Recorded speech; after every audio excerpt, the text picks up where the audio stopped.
Ladies and gentlemen, our guests, good afternoon, dear panel participants. Today we have the Day of Knowledge, and due to this, we had decided to have this discussion, which is called Integrity in Modern Ukrainian Schools and what integrity at school reality check, and to understand whether we have joint agenda.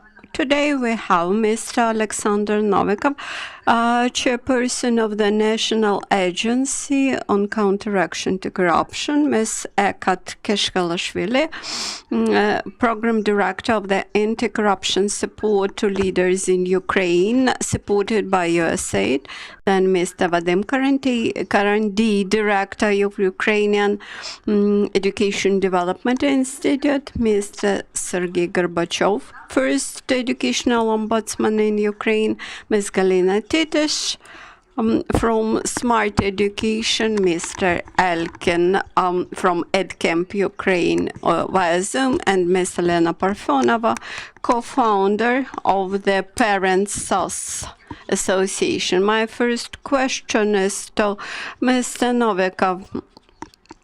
As far as I understand, the mission of your agency is to create the transparent educational space. At the level of the United Nations, corruption is recognized as a threat to humanity and to all types of societies. And today we understand that we have to adapt to the challenges of the modern world. And unless today we teach children how to be zero tolerant to corruption, in future we threaten to have corrupt government officials. And on the other hand, integrity is a duty of each citizen. This is what we're trying to explain to all the students in school, and we try to apply both short-term and long-term approach. So how do we reach them? We discuss corruption and anti-corruption concepts at school, then discuss specific cases and suggest to choose right models of behavior in each of those cases. And we strongly believe that we can get rid of corruption only bringing up new generations of children who are very much aware about what corruption is and what and how it should be counteracted. So we try to teach children how to act. Encourage them, provoke them to think more about the issues that otherwise might not have been big issues for them to conceptualize, because children are children. They have their own priorities and agendas, obviously, but then at the same time, they can be as deep in thinking about the issues that we are talking today as we grown-ups are. And I guess that many of us who have had or having now children of that age, or have had them recently until they turn to be grown-ups already, we remember how eager they are to have that conversation with their teachers, with us as parents, and then this is a responsibility that we bear as individuals and as programs who have a strategic objective of helping any country, and in this case Ukraine, to change its present and its future in the way that it's conducive to democratic development, economic prosperity, and in that sense is an example of how integrity, rule of law, and put aside. The topic remains in focus because it is one of the biggest challenges today. If we wish to form healthy society, we have to shape proper values in young childhood, even not in school, but earlier in kindergartens. And today, integrity had the concept of integrity had become the part of Ukrainian law, Ukrainian legislation. For example, we have pieces of legislation specifically devoted to the issue of academic integrity, and academic integrity is backed up with the such special laws as the law on education, the law about educators, and this work should continue. We should make the further step and reflect integrity in the standards for educational institutions. It seems to me that we still cannot say that we had covered all the aspects in which corruption may rise. That's why I believe that civil society organizations like Smart Education did. For example, several days ago, we witnessed presentation of their efforts is the example of a very successful approach to this issue. And I think this is a big task for civil society and for pedagogical community, how to involve children into development of these anti-corruption and integrity values. And thinking in this field, I guess that we should maybe involve lawyers to the process. Perhaps we should find good cases how the integral approaches and values are applied in everyday life, in various situations, and thus we will be able to bring up new generations and to build up society based on the integral values. Sergei, as educational ombudsman, what challenges, what problems in terms of integrity do you see the most often?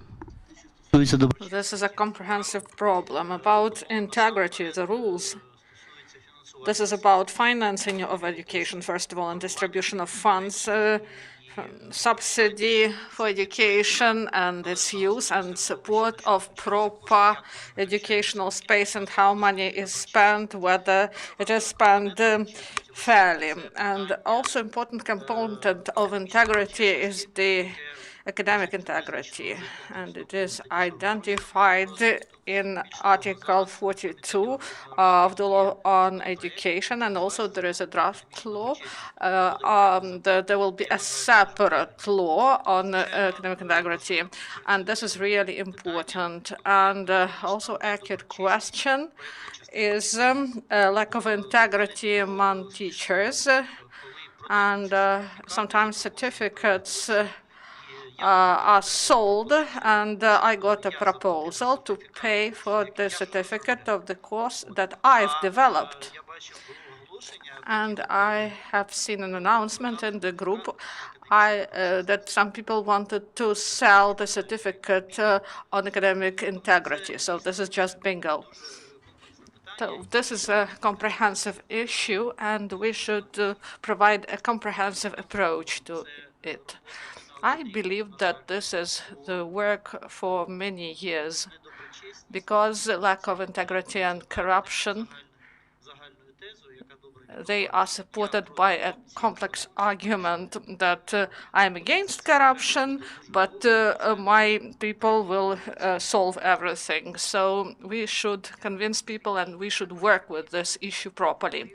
Thank you very much that you raised such difficult questions, and you continue to work on this topic, and this is really important and of value. Galina, you are one of those people who inspired New Ukrainian School, and this school should be child-centered and to work with many important things and to help to develop children. And I would like to ask you about integrity in the learning process and how it is reflected in the process. The topic of integrity is really important, and it is difficult to say that this is training if it is not integral and fair.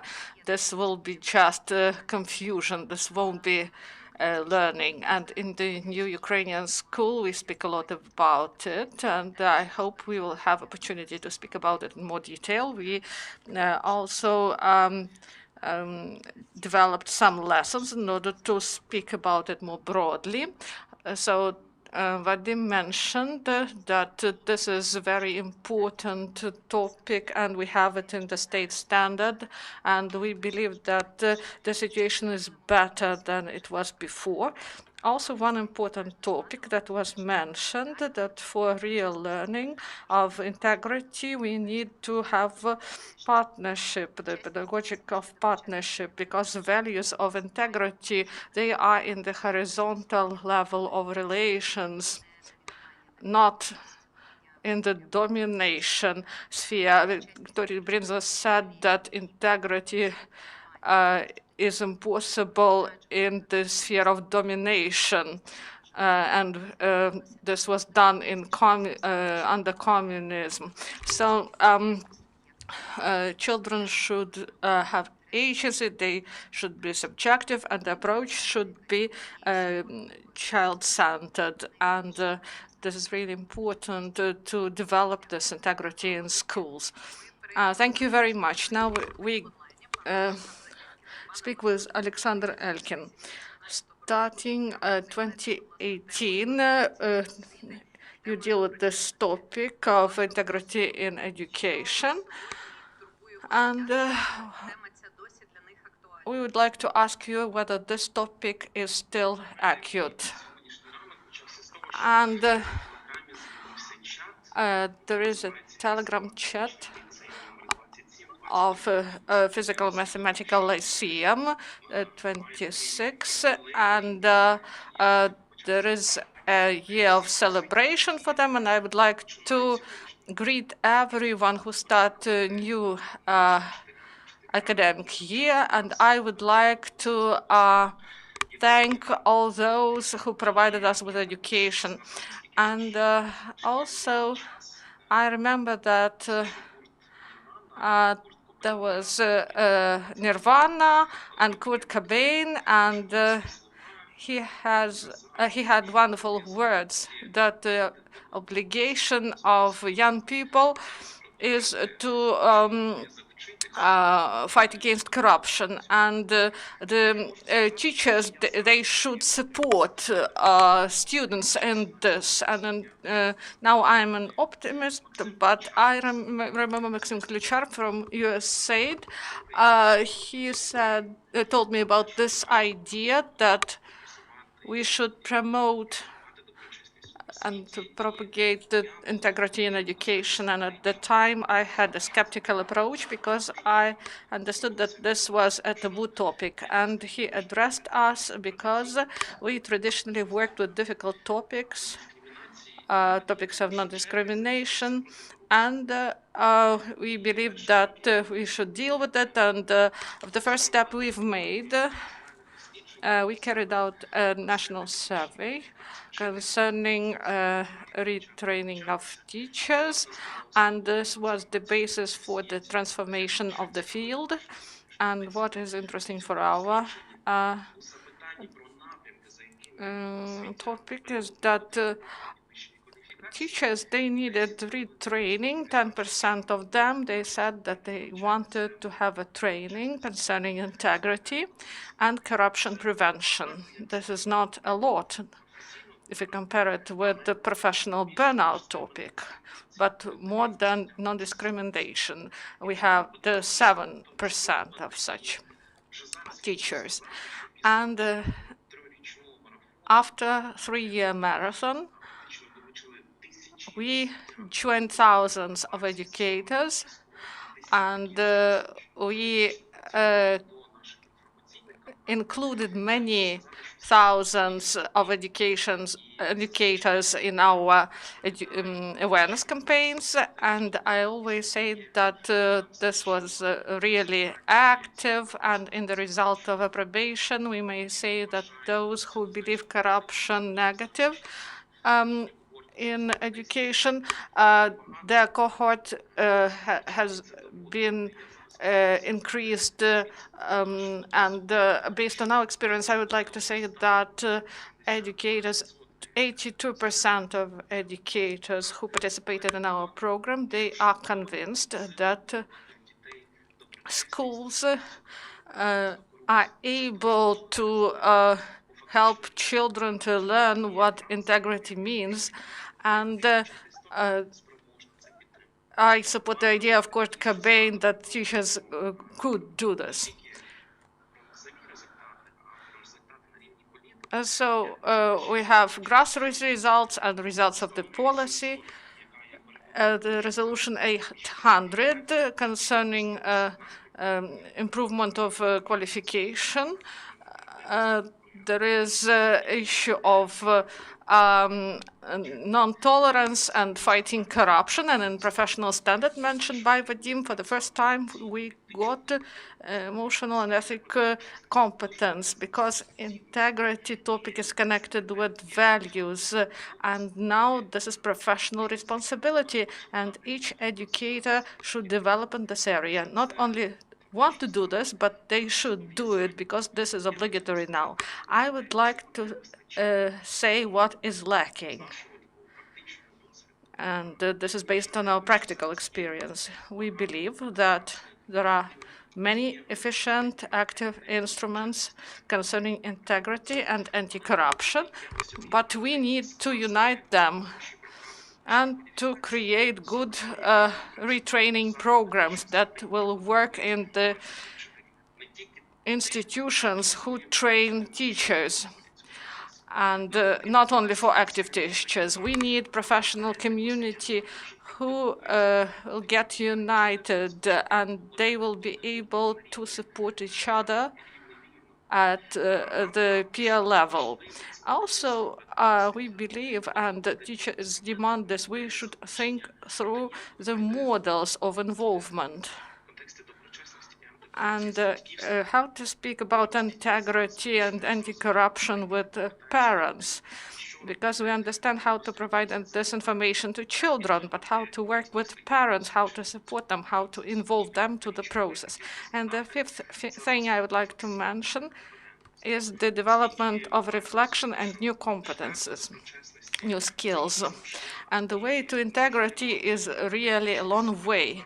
We cannot just switch, and we cannot just get this full integrity at once. We should reflect on this, and values, they are always a choice, and the teacher may only support this choice to make this choice right. Thank you, Alexander.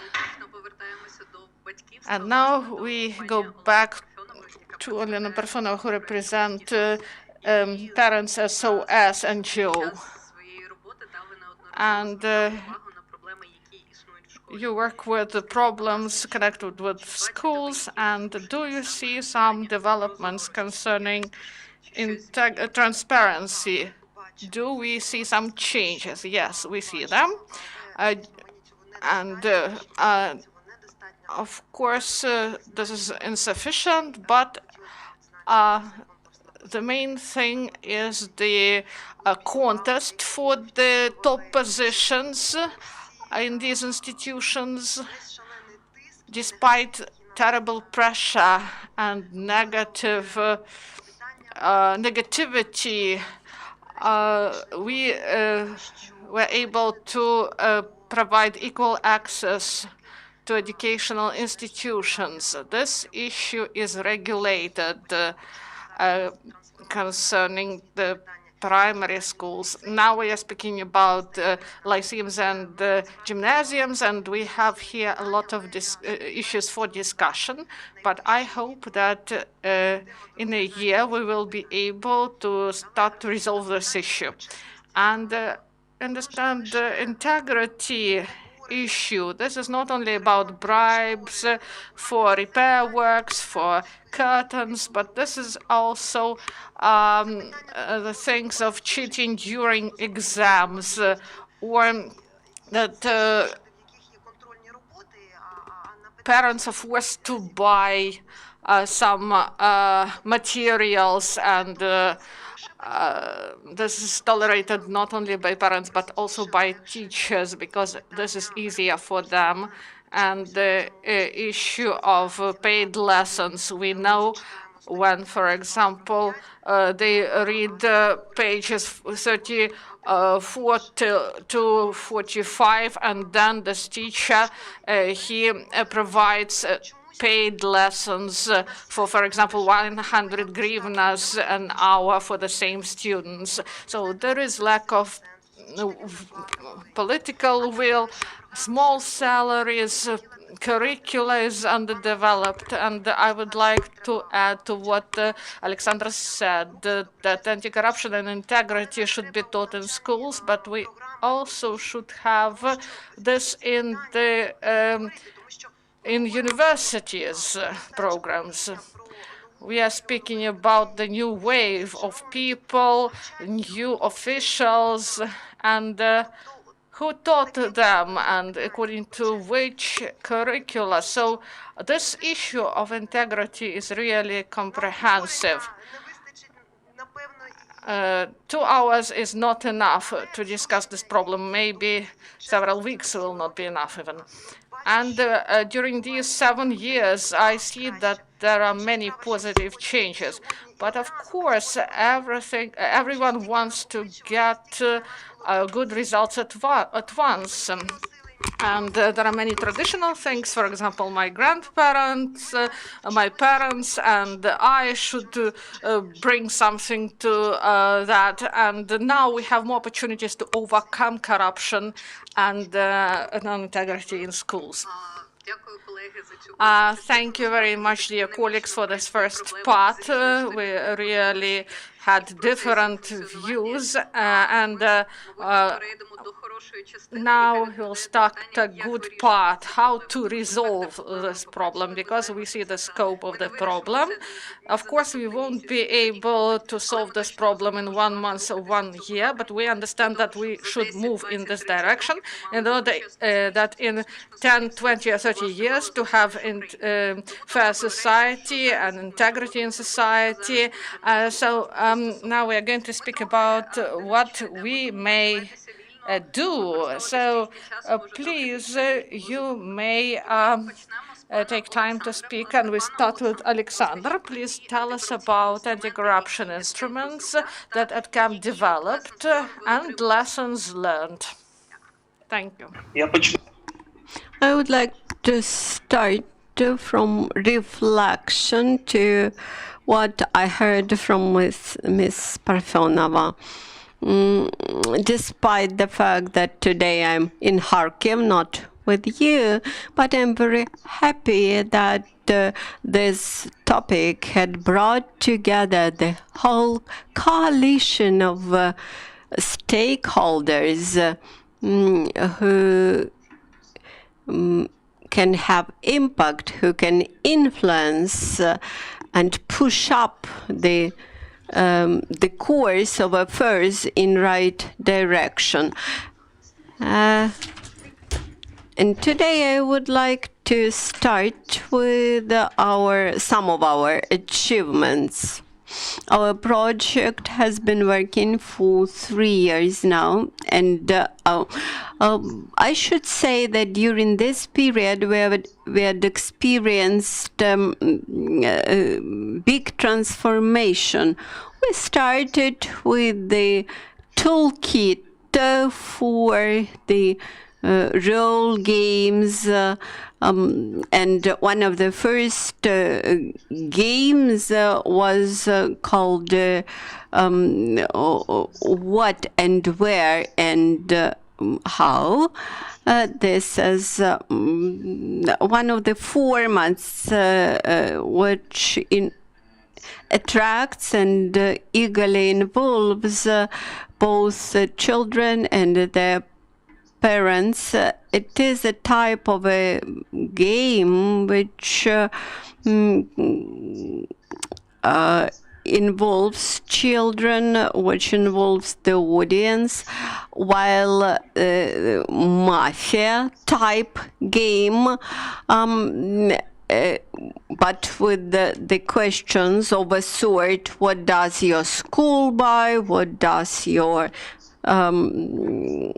family buy, etc.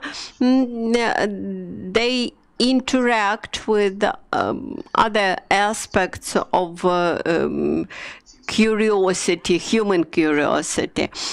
So these were the first games. Then we improved them, and at later stage we included the philosophy which sounds as follows: each human being makes solutions based on the strive to happiness, strive to appreciation, and strive to success.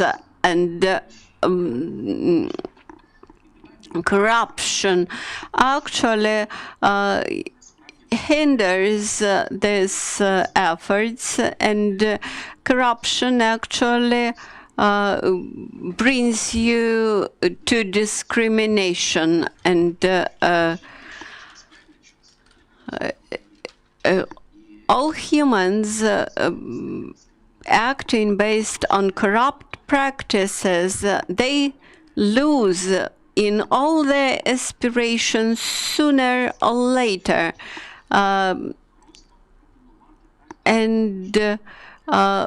Instead of offering money, service, etc., you should find different ways to interact with people. You should try to build up partner relations, and trying to apply this into practice. In schools, we found out that in case of this attempt to build up partner relations between all the stakeholders like parents, teachers, school administration, and students, this allows to build up trust and integrity. In result of that effort, we produced this leaflet, this brochure, better to say, and disseminated it via internet. Smart Education, Parent Source, etc., had also produced this collection of guidelines for schools and for parent communities, all the stakeholders of educational institutions. It demonstrates what corruption is and what corruption is not. Because quite often it is not so easy to understand in reality whether some situation means corruption or not. it is on the border between integrity and corruption, and everything depends on the situation. Then the further aspect of our work would be academic integrity. In this relation, we mean that Ukraine requires a special training course how to learn. That is, learning to learn based on integral approach, not trying to make it in corrupt way. And one more piece of our experience in result of this 3 years thinking about anti-corruption and about tools, I believe that the networking model is the best, from one educator to another educator, sharing positive experiences, the best practices allows us to reach as many educators as possible and to share the best practices and thus raise trust eventually.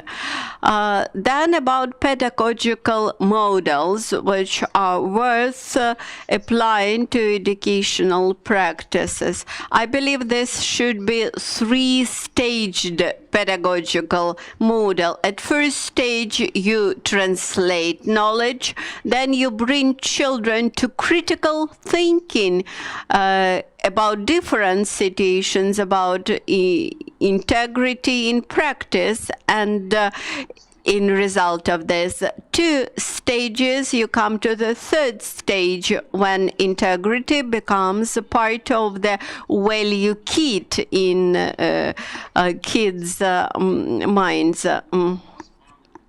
Then we should popularize at the state level not just negative situations and experiences and practices about corruption, but what is more important, we should widely popularize successes in this area. And eventually, I would like to mention what is good to develop. You mentioned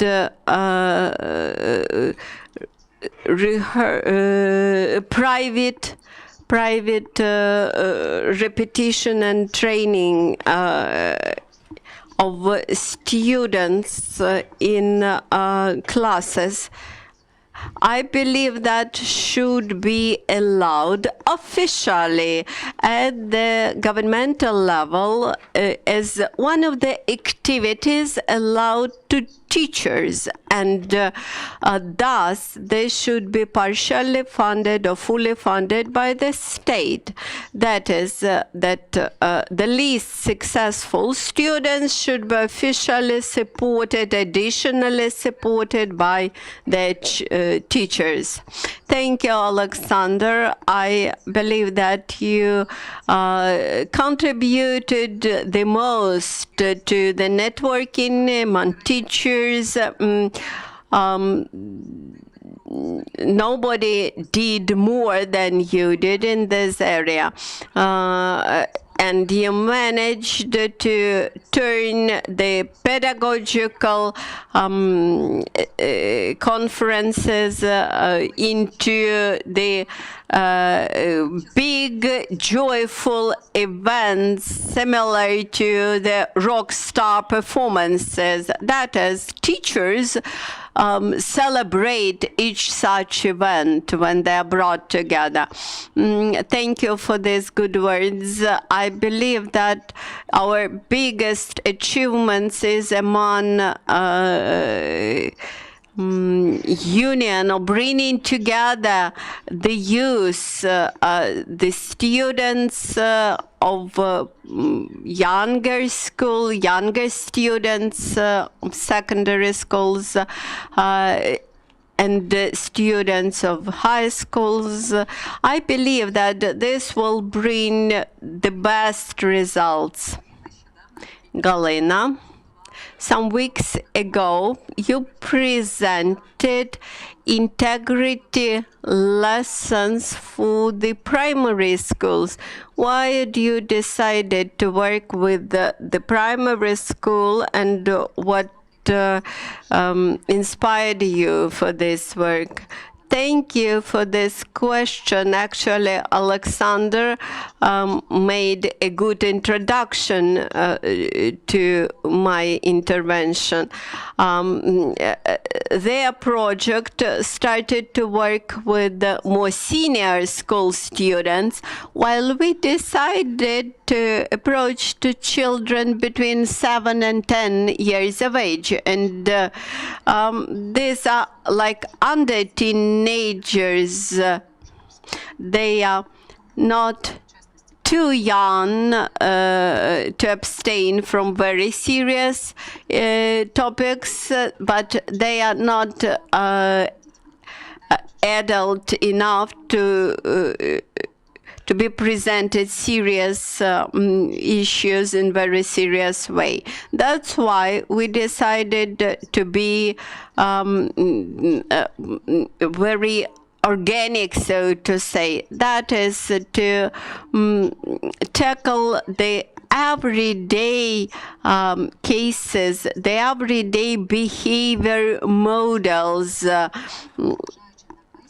which children witness in everyday life. We did not want to conflict with what children face at home or at school every day.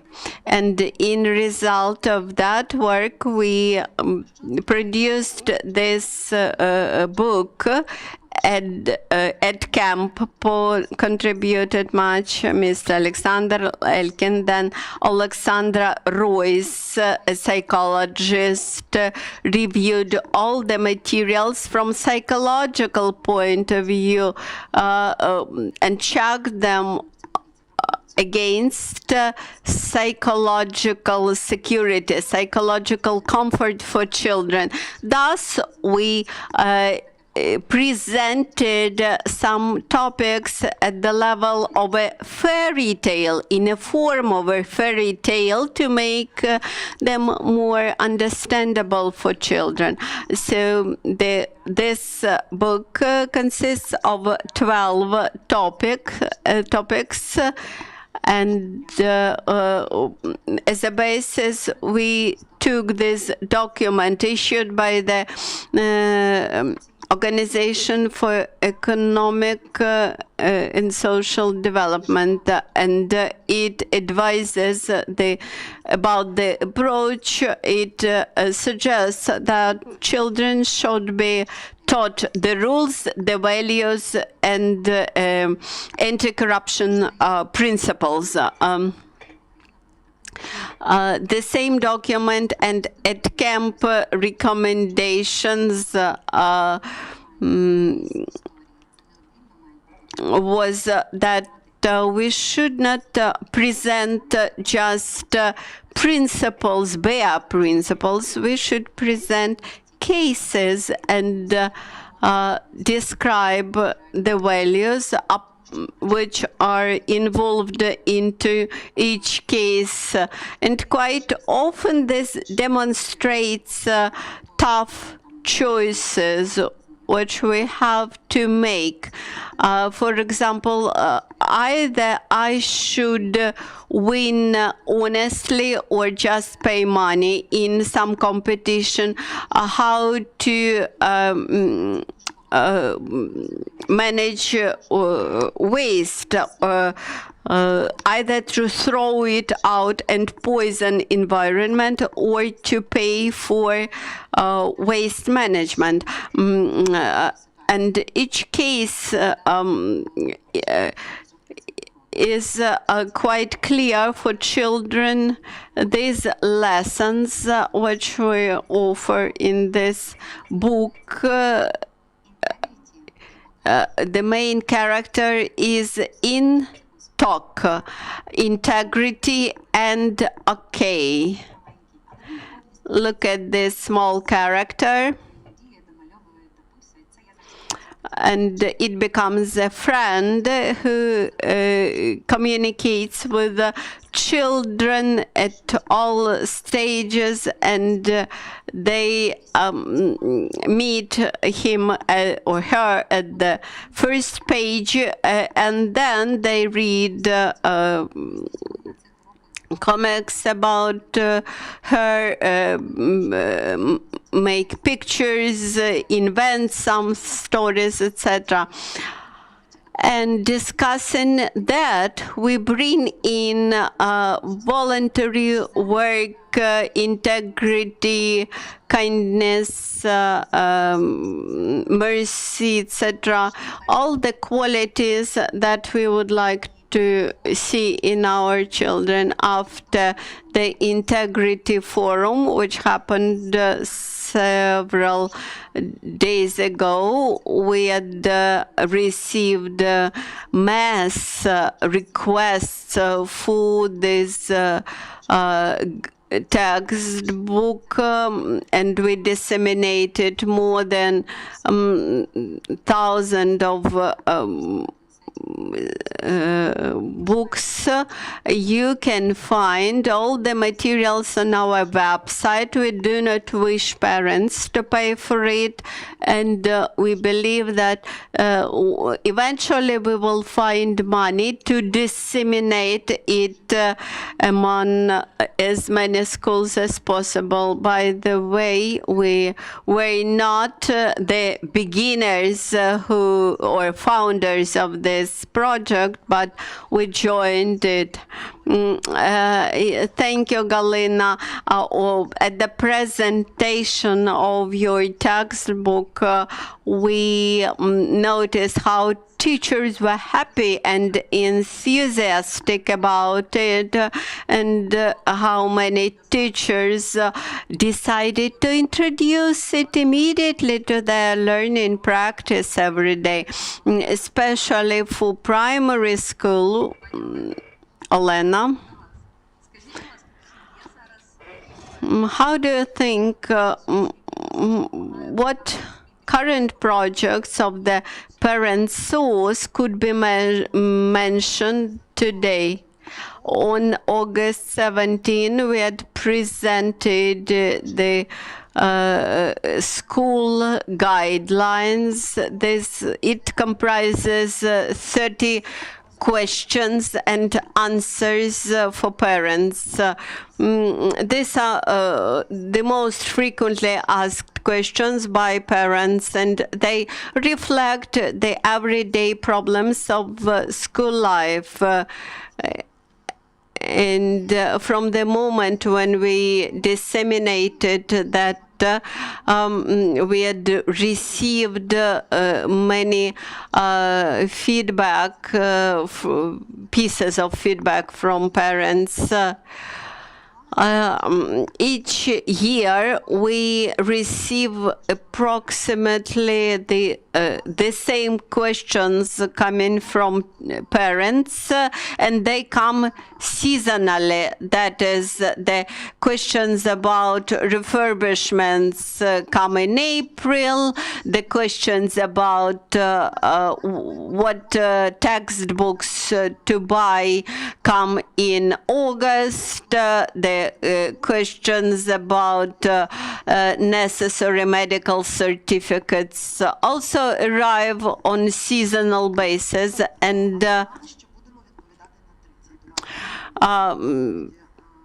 preparing that publication, we had to choose among 100 of the most frequently asked questions, and we were very much surprised to see that the biggest number of questions was about bullying, and we were surprised, but when we started to look deeper, we found out that the biggest cases of bullying were related to money requests from children.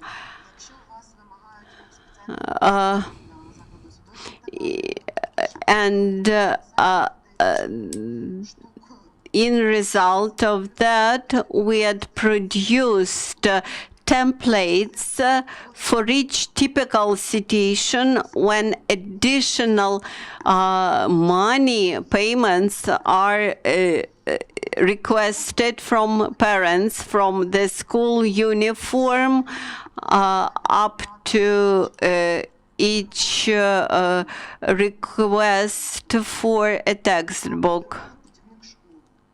And our dream is to publish as many school guidelines or guidelines for schools as possible, and to present such a book to each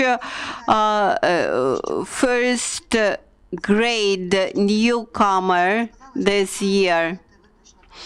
For example, teachers request a uniform from junior students, primary school students.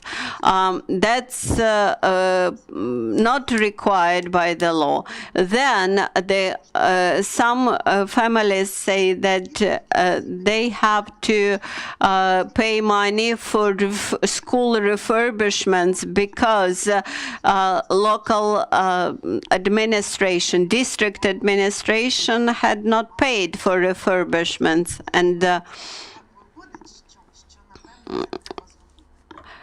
And we came to conclusion that we require the educational legislation, a special area of legislation.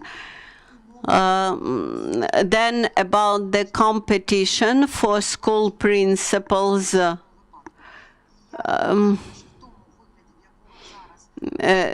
legislation about competition or selection of school principals still remains not in the perfect wording, not in the perfect language in legislation.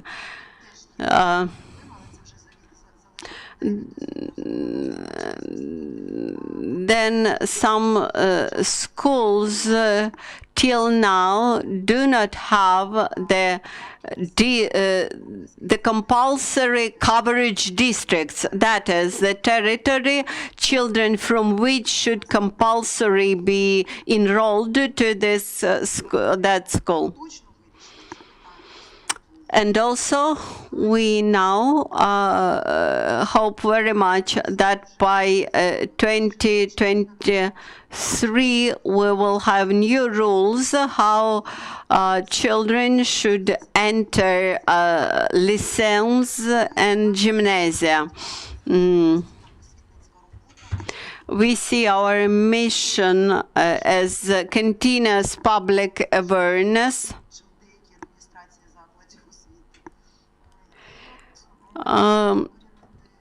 We would like to eradicate the common law at schools and to introduce the proper legislation, written legislation to schools.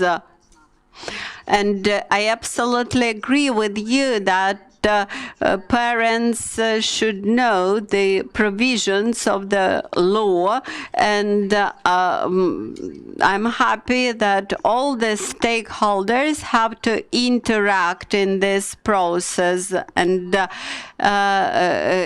interaction between individual stakeholders is very important. At this point, I would address to Sergei, who can comment on the rights and duties of teachers.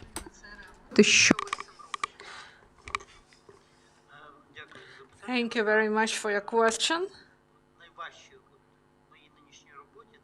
The most difficult thing in my work now, when I get a request and I see that de facto there is a violation, but it is not identified in the law.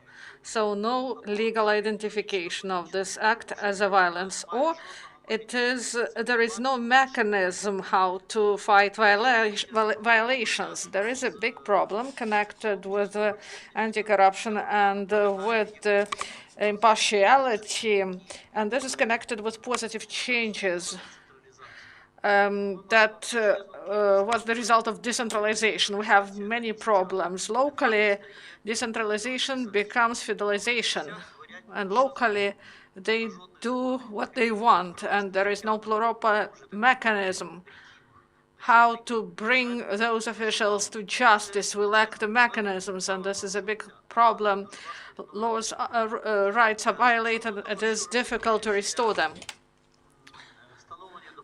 And what can we do to carry out this anti-corruption policy and policy of integrity? First of all, we should carry out a research. We should create proper media space. And I would like to ask journalists. Elena mentioned that many things we got accustomed to are, in fact, illegal.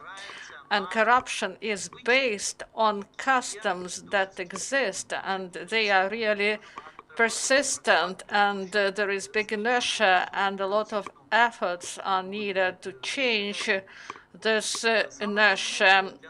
And for us, it was important to understand, and for my colleagues as well, we need to understand what is going on with the protection of rights and with integrity and with fighting corruption. Based on my initiative, we've prepared the first in Ukraine, this first report. This is about protection of rights in educational sector. And we've tried to see what rights we have, how these rights are adhered to or violated, and what we may do about it. And the conclusion we've made in this report, we were supported by Renaissance Foundation and AIDAS think tank, and our legislation in the sphere, it is detailed, and in many aspects it is really detailed, but there are two sides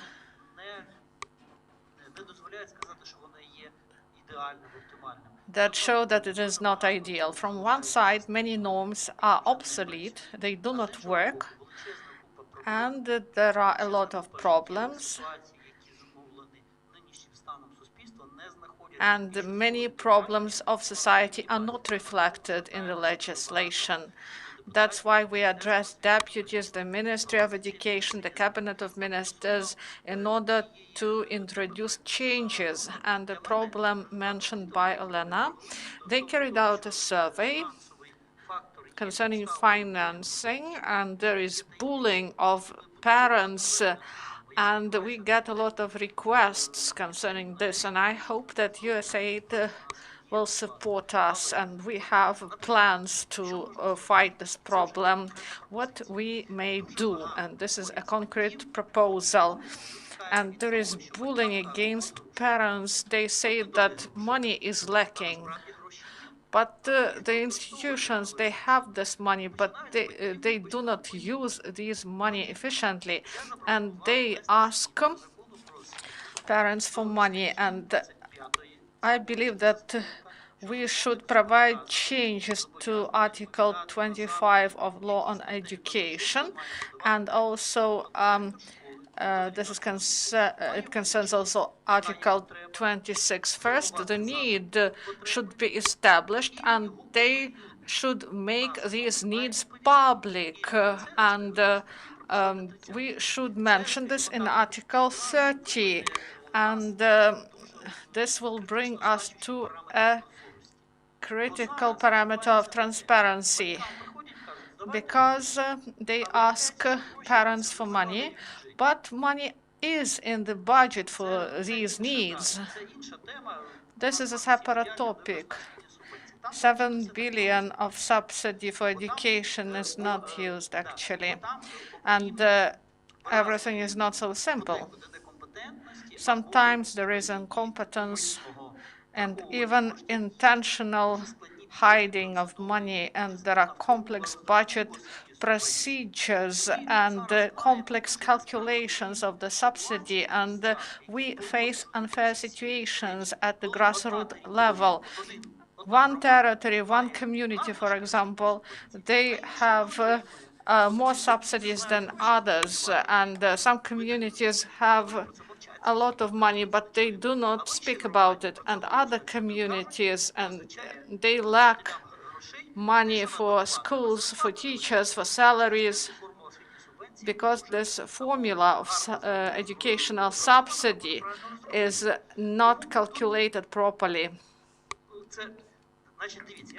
Look, I would like to show to you. Look, in this report, I would like to show a small map. Here it is.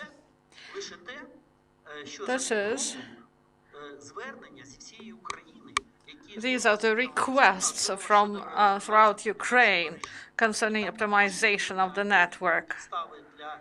And there is also the issue of corruption and integrity. There is an issue of communication that is really painful. Very often, when we make requests to local power, to educational department, and to the head of the community, we get professional calculation of this optimization of the educational network. For example, they have such a number of children and this number of schools, and we may provide optimization, but many people do not know about this, and parents, they protest against this because no one provides information to them. The most important for us now is to raise these issues, and I understand that we should have zero tolerance to these unfair cases, and we should respond to them properly. And for this, we should work together. We should speak about this. Even if people do not like to discuss such topics. Thank you, Sergei. I believe that your report is really valuable because it provides different opinions on the topic, because often we see only one side and we do not have comprehensive view, and your report provides this comprehensive approach. And we should look at the problem from different sides. And your report is really valuable for those who are working on the topic of anti-corruption, education, and other topics. So this is very big, valuable contribution, and we are waiting for the next report next year. We go back to about transparency and integrity. Is it enough to create educational materials, or we should do something else as well? So about materials that were presented by our colleague and Marina and Alexander, and these materials are really valuable, and previously we haven't spoken about these values in educational process, so we should work on these materials. We should make them available. They should be more than.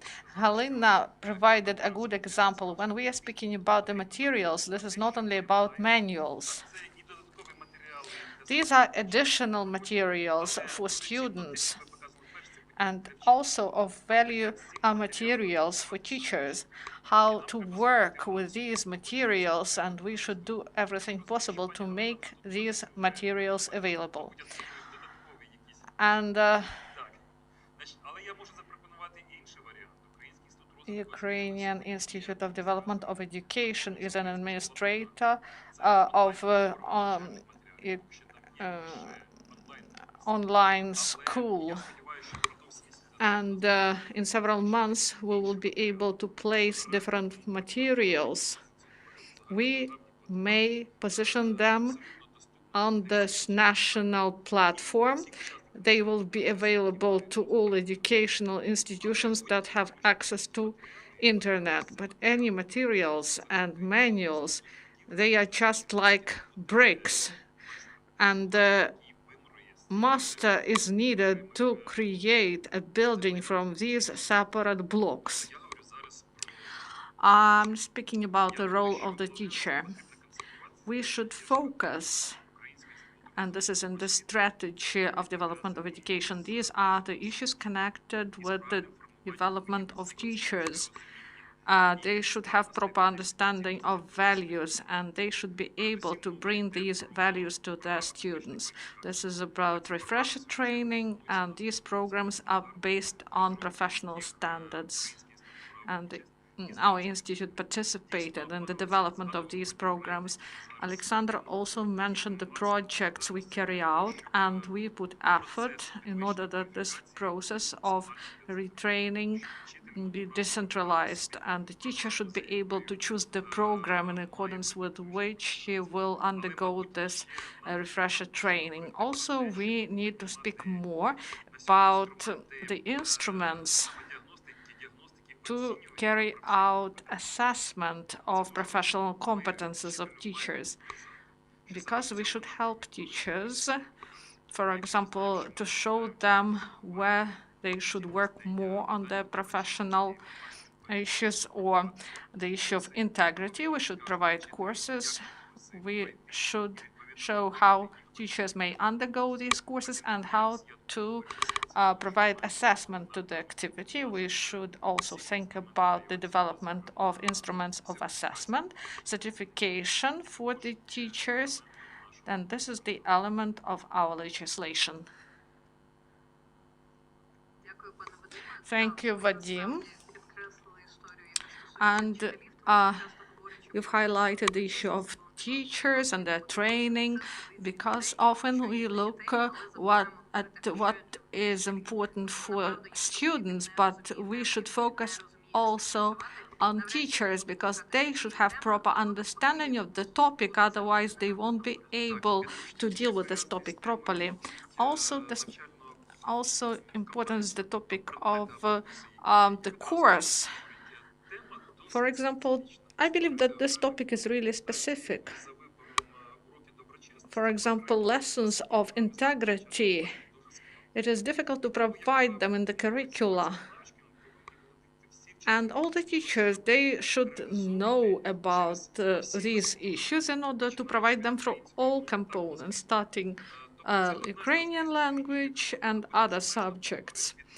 And they should provide it through different subjects, and only in such a way we may reach a good result. We should create an atmosphere of integrity at schools, and children, they should be engulfed by this atmosphere. Please tell us about the efficiency of the instruments that are now introduced concerning anti-corruption, and what we have and what is lacking. And some of the elements that have been mentioned by the different speakers, just to maybe summarize from the perspective of a donor organization and program which implements the assistance to Ukraine in this direction. One, from our perspective, it is the key is to increase capacities for actors that are local actors who are delivering change in Ukraine. So in this regard, I think it is important to underline that we are not in the position to bring change, we are in the position to help to implement the change that is authentic, it's local, and is driven by the Ukrainian actors. And in this case, we've had a pleasure of cooperating for almost 5 years by now with partners such as the ones that are presented here today, and then we had the pleasure of helping and assisting in the development of some of the materials and then the tools that have been presented today as well,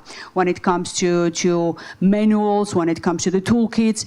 And if one would summarize that direction of the work that is being done, we speak about the word ammunition was being mentioned, but if we make it more sort of civilian in the definition, it's content. So part of the direction in which program like ours has been assisting for a number of years in Ukraine has been with the development of the content. So that the content that is accessible, that is reflective of the local realities and tailored to the specificity of understanding of the problems that it needs to be dealing with and focused at is something that we've been very keen to develop. And then here I would say that I fully agree with your comment and would comment from my side that comprehensive approach was exactly that, not to concentrate only on kids, students per se, but to have a comprehensive approach in which students, teachers, and then parents would have been part of the common effort. So for example, the toolkit that has been developed as a manual, as lessons that have been developed for educational institutions like schools have been over the time modified and edited in such a ways that they're not only for students, they're not only for the teachers,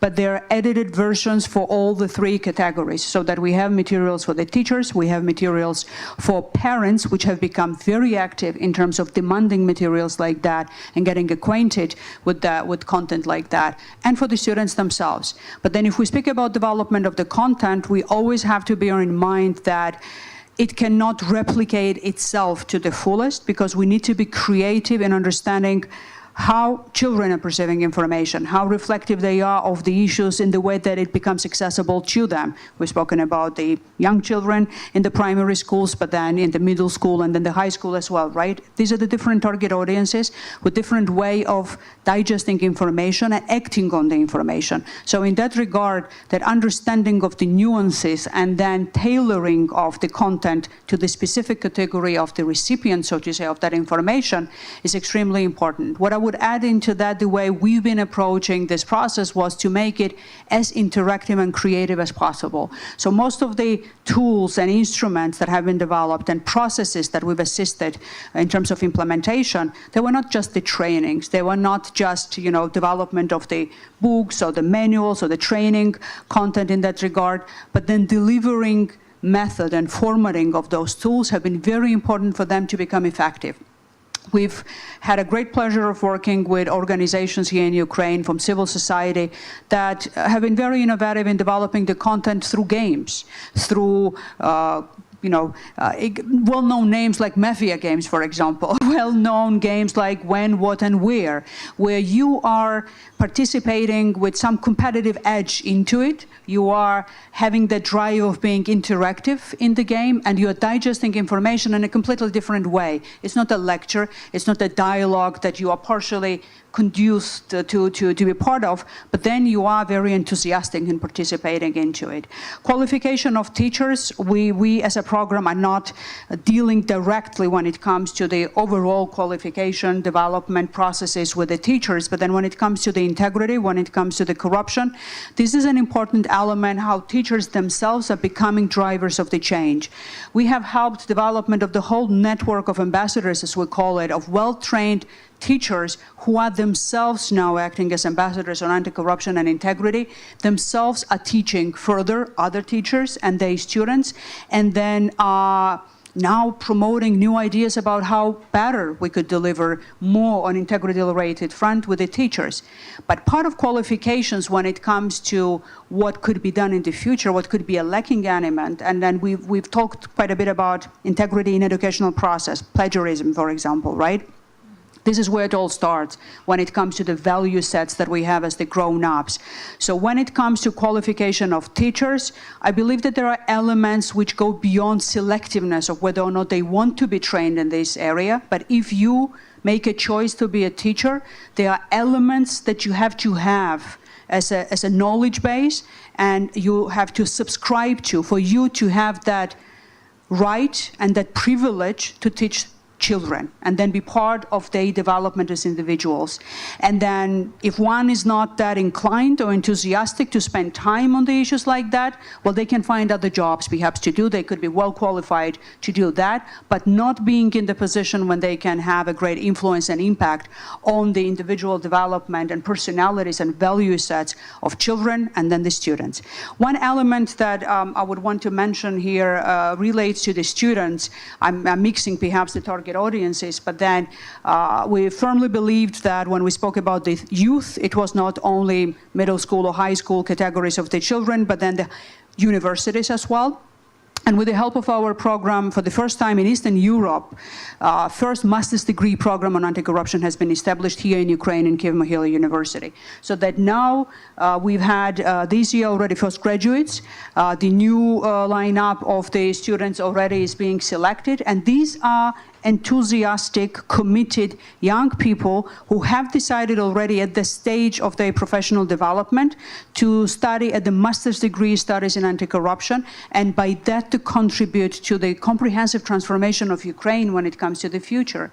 We've had a great pleasure of assisting Ukraine in developing State Builder program, and that's an interesting dimension as well for young generation of Ukrainians who are inclined to be part of the public service, to be equipped with knowledge, to have exposure with practitioners like Alexander here, for example, to understand what it takes to be in the leadership position like that, to understand what it takes to drive change in public institutions. So finding, attracting, and equipping younger generation like that is an extremely important task that we all bear as a responsibility. And then we've had, as I've said, a great pleasure of assisting programs and processes like that, and continue to do so. Some of the elements when it comes to how accountability or transparency could be better brought to the schools. Digitalization is an interesting tool here in this field as well. We've cooperated with Transparency International on a very interesting project which creates a digital map of schools and an open access to all the expenditures that they have. So, and then it's broadening now with more and more schools to be part of it. So what it takes now for a parent to check whether or not your school actually has money from different public sources for them to spend on refurbishment of the school, there be or anything else that they have legitimate right to spend on, and in the meantime they're asking you as a parent to contribute more, you can check it without asking anybody in the school. And I guess that makes it easier, anonymous, and instantaneous in modern times for that to be transparent and accountable and accessible to anybody anywhere. So as much as we can utilize what digitalization brings to our lives, it has challenges as well. Our kids are spending more and more time in front of computer screens, but it has a great element of that accessibility and transparency that could be utilized. Yes, it requests and necessitates investments into it, but that's an effort and assistance that international partners of Ukraine, apart from Ukrainian government, is willing to bear and then provide and then bring more possibilities to that end. And finally, Alexandra might mention more on that, but the new portal that will be operational by the end of this year already for whistleblowers will be an interesting platform for anybody to utilize for bringing information about violations that have been mentioned now in completely anonymous way.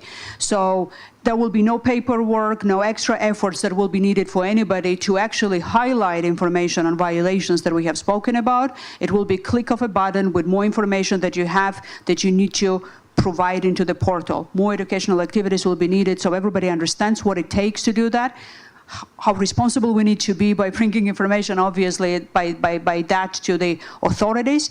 But at the end of the day, it's about civic culture and value sets in which we all understand that we all, as citizens of any country, bear responsibility for our own future.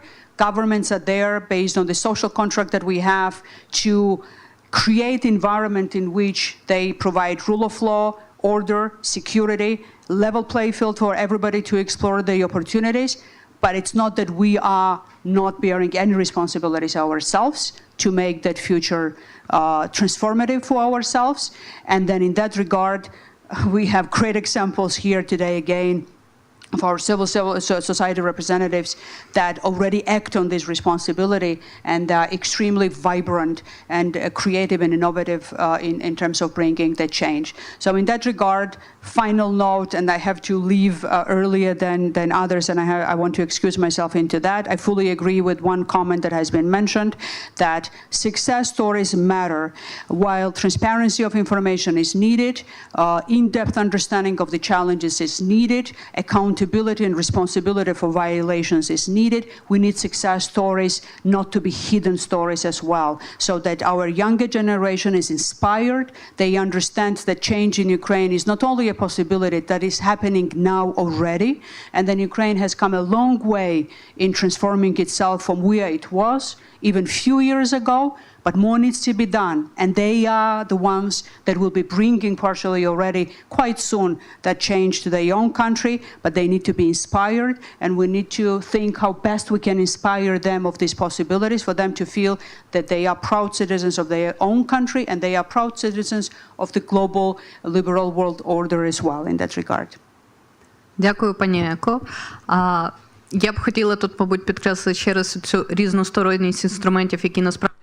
So I would like to highlight that this matter is not only about schools, this is also about universities, and instruments are important. And Interaction did a lot starting 2018, and now we have not only lessons, and this anti-corruption topic previously was not interesting for children, and now it is of interest due to interactive format. And now there is a new standard, and our partners followed this, and we really thank our colleagues for this. Thank you for your participation. Alexander, we go back to you. Please tell us, what are the plans of the national agency concerning information of culture of integrity in schools? Послухав виступи там. I would like to, before answering a question, I would like to comment about what I have heard from my colleagues. There are no developed countries in the world with high-level corruption. That is why if we want to become a developed country, we should start from eradicating corruption. And the civil society had contributed much to the diminishing of corruption, but to eradicate the corruption in education and to build up integral society, we need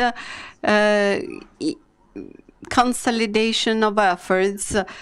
NACP is a young institution. It was formed some years ago, and we work very eagerly based on a strong political will of the country leadership. Our objective is to form zero tolerance to corruption, to overcome corruption in education, and to bring up the future generations with a full understanding of what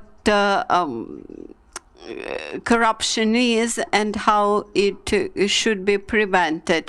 And I believe that very soon the strategy will be passed about anti-corruption, and then within 2 months the government will need to develop the action plan for the next 5 years, how to implement the strategy, newly adopted strategy. That's why I encourage you to get involved and to produce your own recommendations, what should be included into the action plan, and to become a part of the broader public policy in anti-corruption area. The cabinet ministers and I myself will be involved into drafting of that program, that action plan, and I encourage you to think about the items to be included into this plan. Then we have a special project which is called the Transparent School. Transparent School, and what does it include? It includes assessment of risks inherent in education, and then our measures to mitigate these risks. Usually, corruption is inherent in some processes, and having understood the risks, you may apply proper instruments how to prevent it. And then, having done that, we will be able to diminish corruption at the level of the tools and mechanisms. Of course, we have less understanding about the content of what may happen, but here we need partnership with you. I mean, training courses for teachers, for students. Having analyzed the current situation, Sergei mentioned that even training course could be turned into a source of corruption. That's why we have to develop courses which would be really useful and not just become a part of the corrupt schemes. And we have to assess the teachers' work at all levels and understand the corruption risks inherent in it too. We analyzed your materials, and I can promise that we are eager to produce similar materials for all the educational community, for students and for the faculty. Perhaps not all the stakeholders are interested in total integrity, but because they get some benefits from corrupt practices, but you cannot tolerate corruption in minor things. You have to eradicate corruption totally and to require for full best practice. That is, you cannot combine partial corruption with integrity. This all the described procedures demonstrate why we devote so much time to the risk assessment of corruption in educational area. And by October, we hope to launch the Institute of Whistleblowers. And the biggest problem for me is to understand who has to respond to the information from whistleblowers. It will have very easy algorithm how to act, but it is not easy to decide who have to tackle the problem immediately. That is, each whistleblower has to report a situation to the person who is authorized to resolve the issue, who has full the responsibility.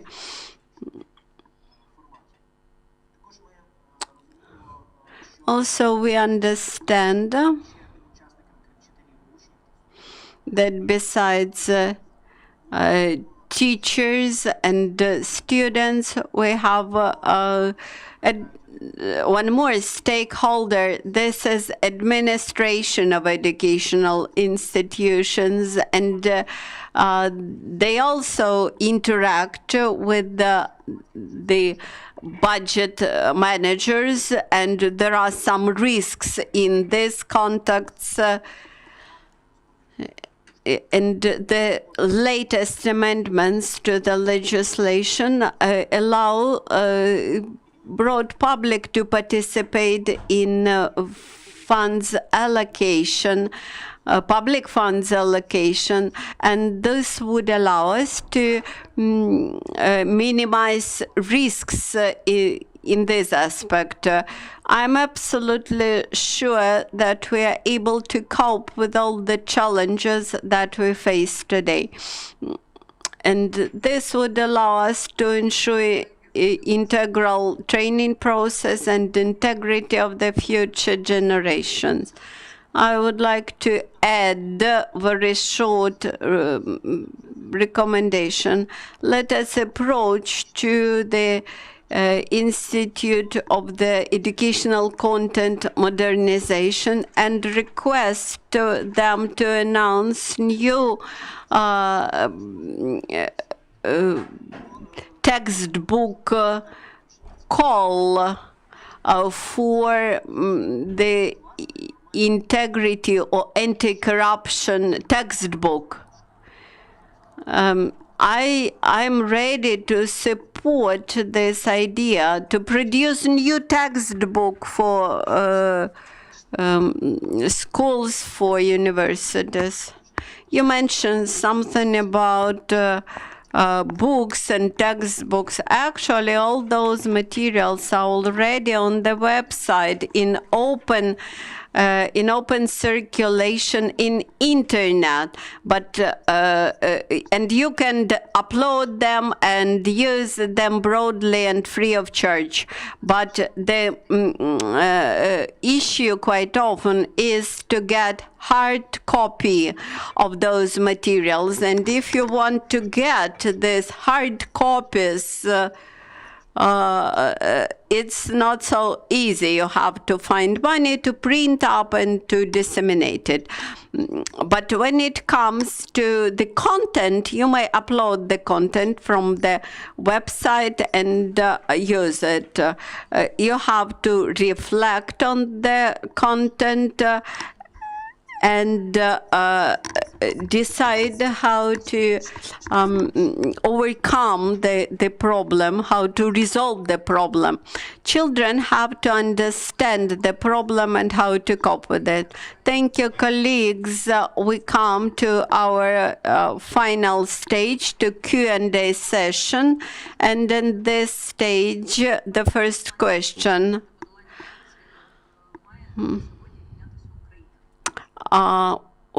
What international partners, or at what international partners should Ukraine rely in first term in its anti-corruption work today? I believe that we should look very closely on Romania because they are leaders in anti-corruption work among our neighbors today. But doing that, we should not under-evaluate ourselves. Because Ukraine had already introduced public e-declarations of government officials as compulsory measure earlier than Romania.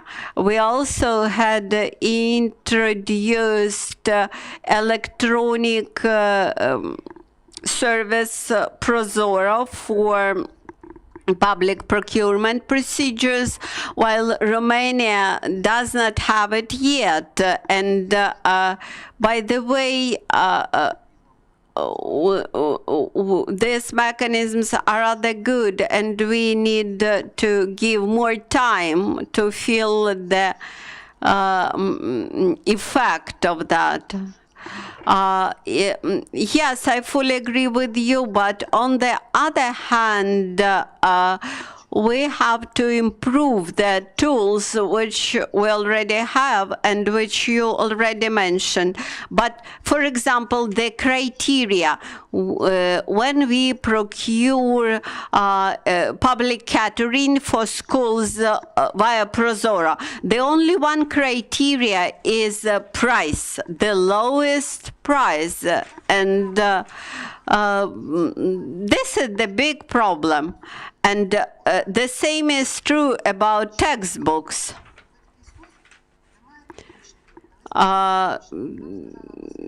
These days I read a lot of source messages that there is a huge shortage of textbooks. For example, the 5th grade students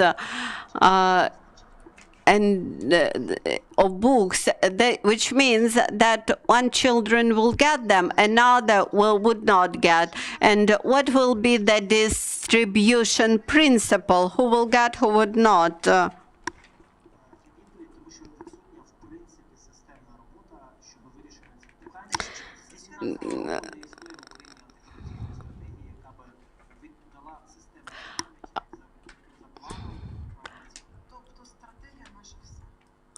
That there is no systemic work which would we will put systemic responsibility until we do not have responsible person for each project, it won't be implemented. Some regions have the excessive numbers and volumes of textbooks. Some regions does not have it, and we do not have reliable educational statistics. We have big problems with the statistics. We do not know how many schools do we have, how many teachers do we have, how much money we spend on educational system, etc. I fully agree with you, and I invite you to the question of the strategy, and before this, also, we invite you to assess the current situation. We invite you to work with us. The best international practices were mentioned by our colleagues who brought the manual. And this is the experience how to teach anti-corruption and integrity in schools. Speaking about local budgets and who is responsible, the next question is about the role of local power to fight corruption in education. And please be brief, dear colleagues,